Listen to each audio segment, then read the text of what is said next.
What is up, fam? Welcome back to the Steep Stuff Podcast. I'm your host, James Lariello, bringing you another pre-Broken Arrow episode. This one regarding the 46K with none other than Kid Dynamite, Mr. Cade Michael. Super fun getting to catch up with Cade. It's been a little bit since we had our last conversation earlier. I think later, actually, back in 2024. So super fun to get to catch up with him. Since then, Cade's had some insane finishes, both at the Canyons 50K as well as racing the 20K at GoPro Games just a week and a half ago. Like I said, super fun getting to catch up with Cade, see where his mindset's at. I'm sure the confidence is extremely high going into this race, and it's going to be fun to see him have just an insane performance. So wishing him the best of luck, and I hope you guys enjoy this pre-race episode. So without further ado, none other than Mr. Cade Michael. Cade Michael, welcome back to the Steep Stuff Podcast. How's it going, buddy? Yeah, stoked to be back, man. Long time no see. Yeah, man. I'm stoked to be chatting Broken Arrow with you. It's I can't believe we're only a few days out from the big dance at the 46K, and just like what a weekend, man. You're there right now. How are the vibes? Great. We got plenty of construction going on, so I get some nice background music throughout the day. But yeah, it's been pretty sweet. I wasn't sure when I was going to come out, and then a friend Charlie decided that he wanted to come out on Monday, and so we saddled up the steed, and made the drive out from Boulder. So had some fun stops along the way, and I took the Australian on his Great West American road trip. So vibes have been good. Oh, I love to hear it, dude. Are you doing did you do your own private place, or are you doing the elite housing? No, I think my application was a little late on that, and I wasn't sure what work situation was going to look like at the time. So just in a hotel room here in Olympic Valley for a couple of days, and then actually my family's going to get to come out this year, so we're staying in Truckee for the rest of the week. Oh, Yeah. super cool, man. Yeah, it's such a special place. I know you've been out there before, but like, I don't know, just the vibe in Palisades, especially with this weekend, it being, just what's at stake with both the VK, the 23K and the 46K. It's just like, I feel like more eyes are on this race than ever before. Would you agree? Yeah, man. Palisades is, you come here and it's so striking too, right? Like it's, I guess it is the Palisade, but the big rock face is pretty striking when you drive in, and it's a pretty unique looking valley, particularly for the US. So yeah, a cool place to be. And then this year, it's sort of Mecca, right? Like the trail running world really is revolving around this little town in California for a couple weeks here, with US champs in the vertical. Then we got Golden Trail World Series, then maybe the most competitive 50K ever run on US soil, for spots on a team. And then you get to take a breath for 2 days, and then we got TrailCon, and then you get to take a breath for 2 days, and we got Western States. So you can feel the buzz for sure, even though we're maybe some of the first people here. Like there's a handful of people already out checking out the course, and you can tell that there's a buzz to the air for sure. Have you played on the course again yet this year, or are you just doing normal, just chill taper? Yeah, I just went out for a session on the course with Charlie earlier today. Just got back actually.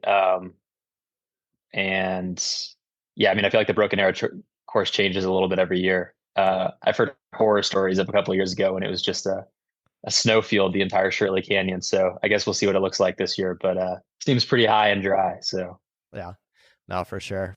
Dude, let's get into, I want to talk a little bit about what you've been up to this year. I would say, did you race?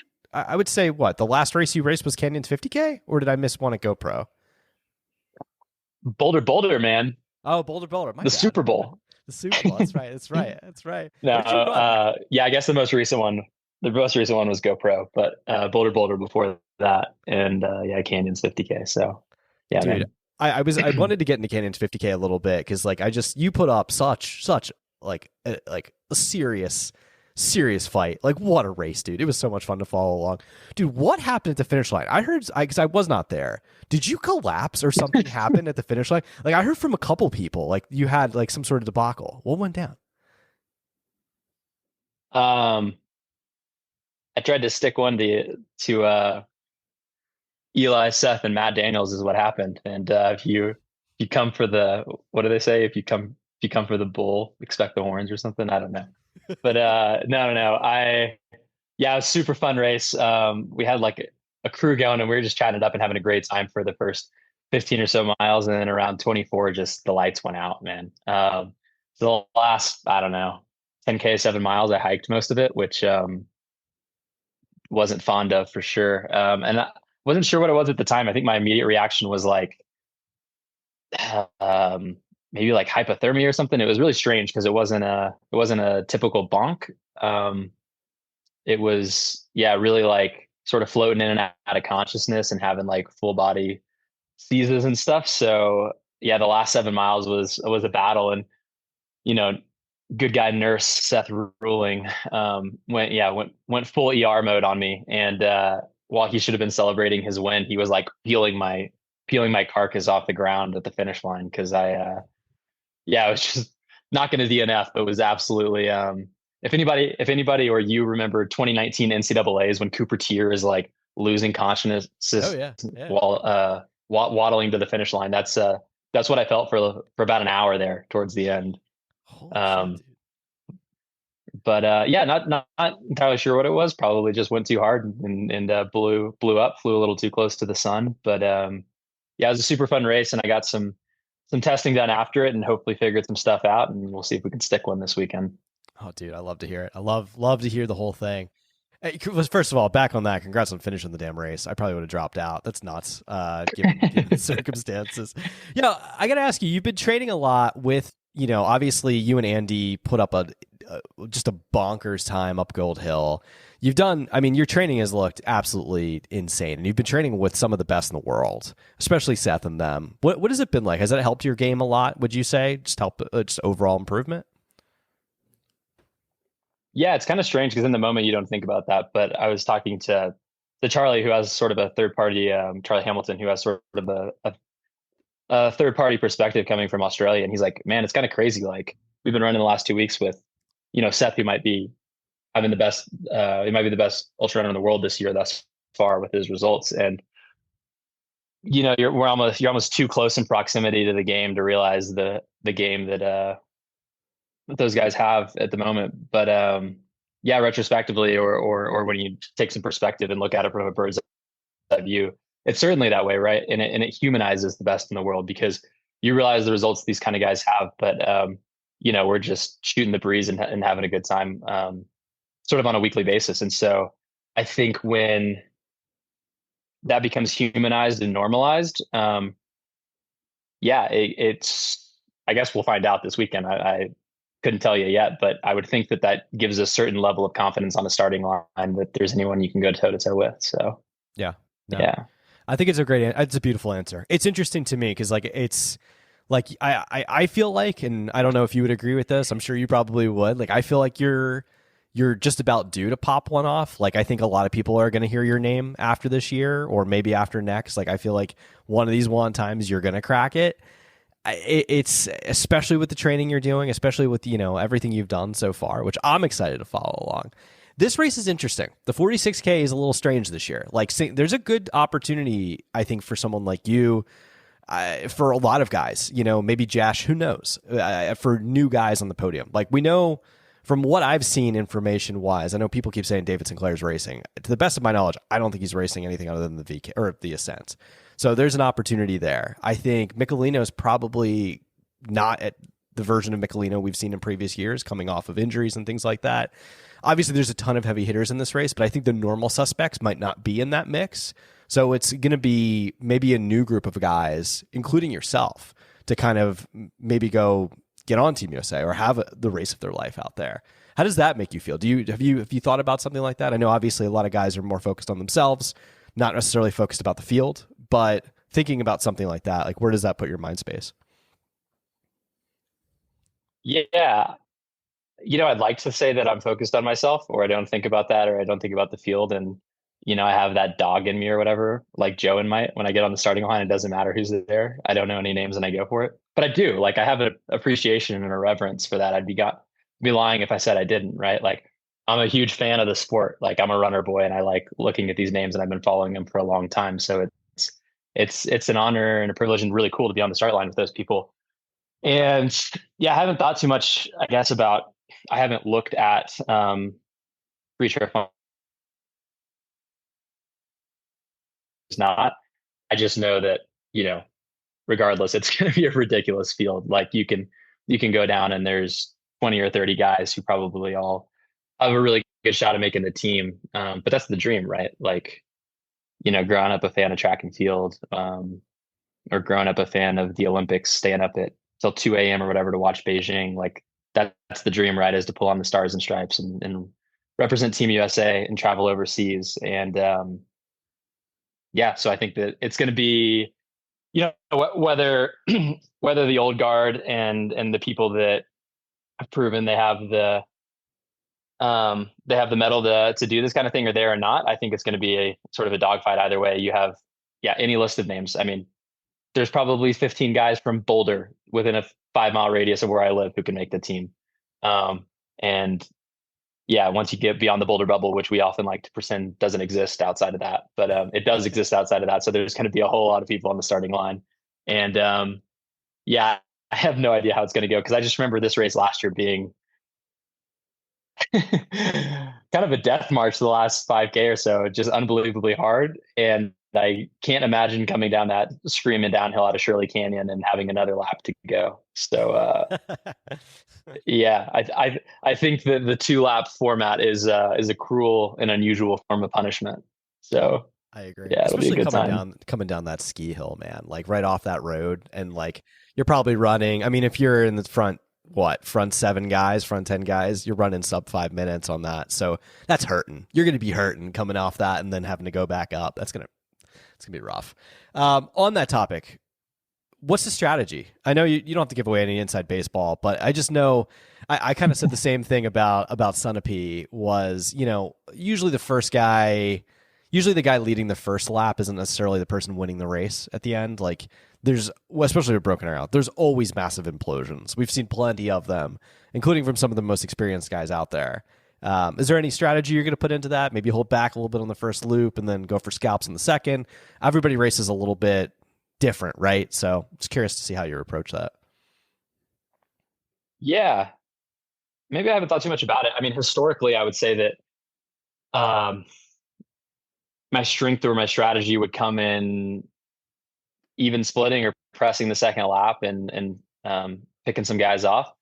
Then canyons happened, and maybe there's a little less confidence in closing hard and a little bit more confidence in going out hard. But hopefully, I figured some things out there physiologically, so I can go back to my strengths. But then that being said, I went to GoPro and did the 20K 2 lapper there as sort of a condensed version of this, where you got to come down a ski slope and then run a second lap.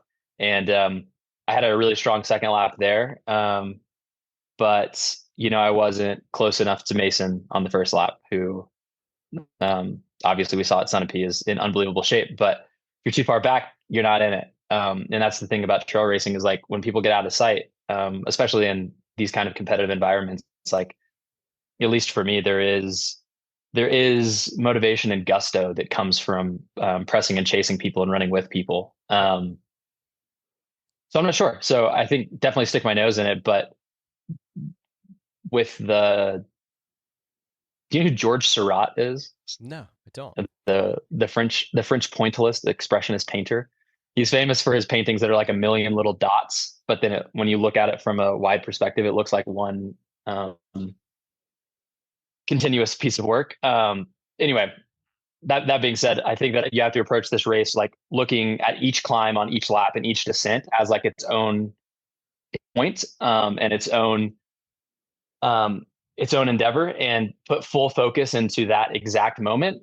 And then also sort of paradoxically keeping a perspective of what the entire painting is going to look like and how all of those dots fit together. So I think that you gotta have your nose in it on the first lap, but you also have to realize that it's a 4 hour race. No matter how hard you go, what the conditions are like, it's going to be a 4 hour race, or something close to that with 8,000 feet of climbing. So carnage happens one way or another, and it's how you can mitigate that. Well, I got my clip now for the Instagram video that I'm going to make off this. Thanks, man. Appreciate it. That was a beautiful answer, and I also think spot on. I never really thought about it like that. Like I like the way that you'll break it down, kind of in like there's two different ways of approaching it, right? And I think that's a beautiful way of thinking about it.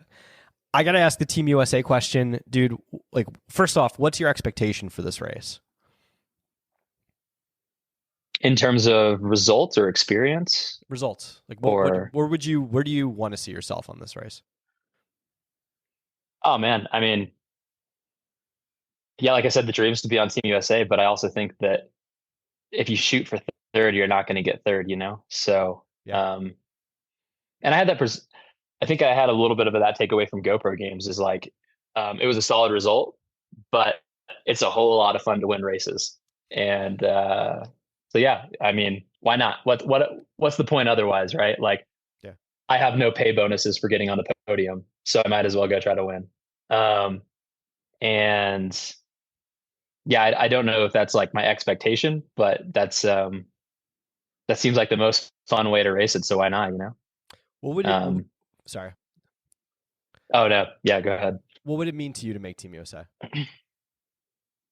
Oh man, like I said, everything. Like I'm such a Olympics junkie. Like I remember 2008 is like my earliest Olympics memory, and I like when it was in Beijing, I would in West Texas and in Midland, I'd wake up at like 2 a.m. to watch.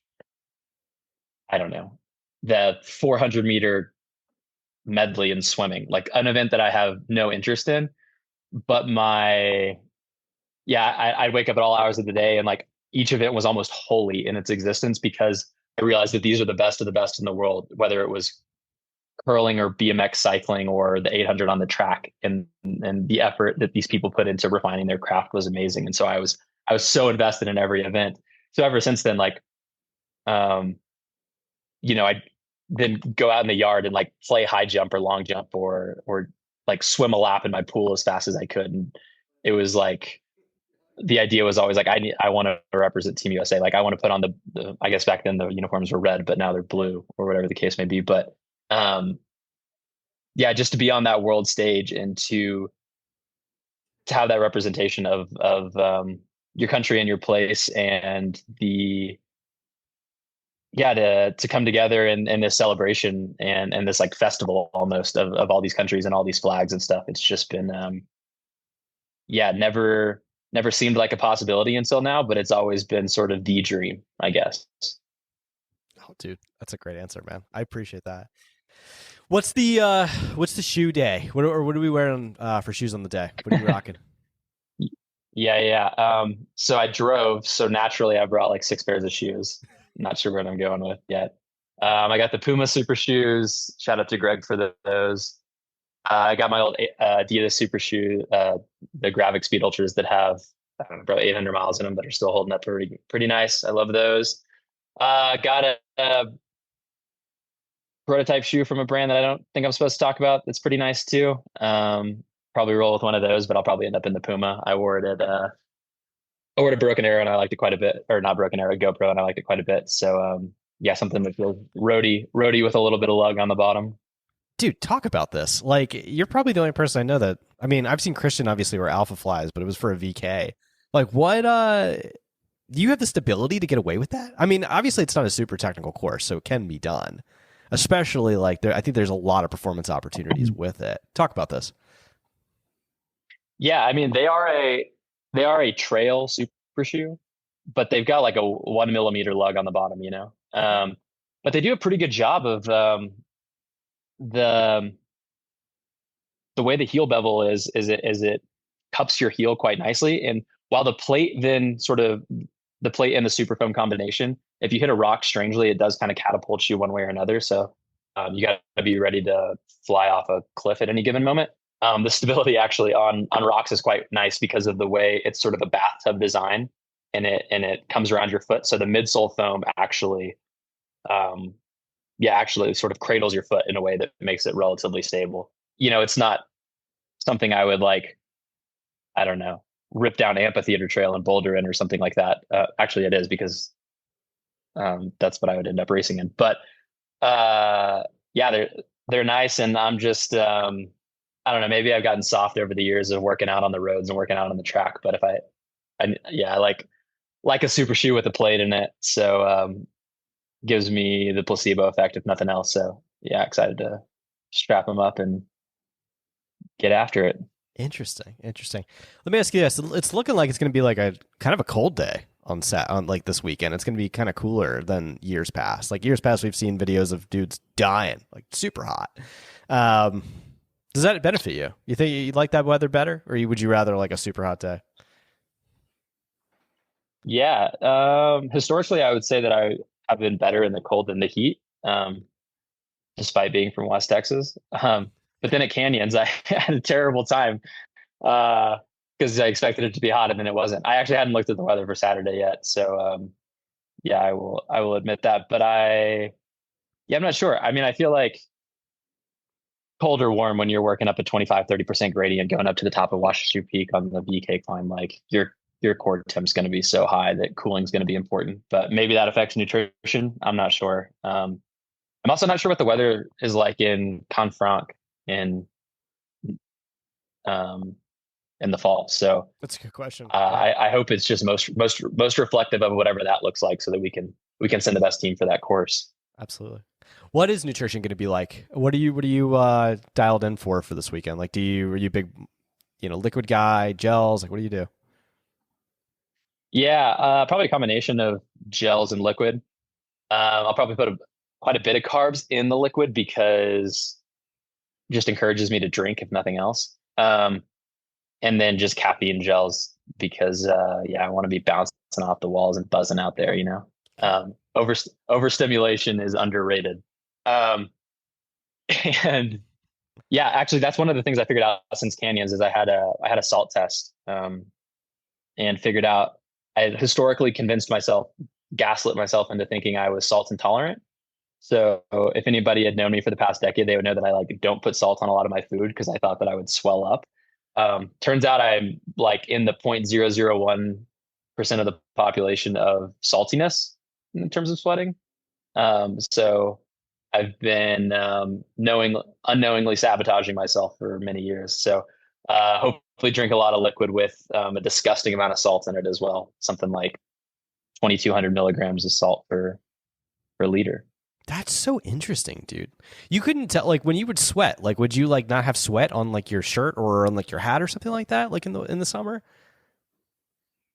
Yeah, again, I guess I was just delusional because when I was at the sweat test at the lab with my partner, the dietitian was like, "Oh, do you have salt stains? Like, do you tend to be salty?" Just trying to get a feel for it before we actually hooked it up to the machine.